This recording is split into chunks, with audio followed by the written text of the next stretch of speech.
Supreme court of Pakistan نے پاکستان تحریک انصاف کے احتجاج اور چیف جسٹس سے ملاقات کی کوششوں پر باضابطہ اعلامیہ جاری کر دیا، جس کے مطابق پی ٹی آئی وفد نے زیر حراست اپنی قید تک رسائی اور طبی ماہرین کی فراہمی کے متعلق سنگین تحفظات جمع کرائے تھے۔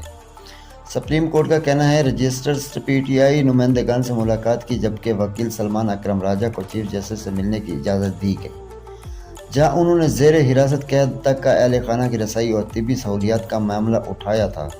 عدالت عظمیٰ نے واضح کیا کہ یہ معاملہ کسی زیر سماعت مقدمے میں متعلق نہیں، بلکہ انتظامی نوعیت کا تھا، جس سے مناسب غور و خوض کے لیے متعلقہ احکام کو ہراساں کر دیا گیا ہے۔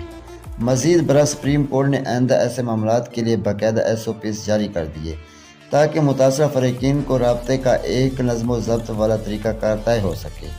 ان SOPs میں ہنگامی صورتحال اور طبی سہولیات کی فراہمی اور ادارہ جاتی وقار کے تحفظ پر خصوصی زور دیا گیا ہے، تاکہ عدالتی امور اور دیگر سائلین کے حقوق متاثر نہ ہوں اور تمام ضروری سہولیات کو قانون کے مطابق یقینی بنایا جا سکے۔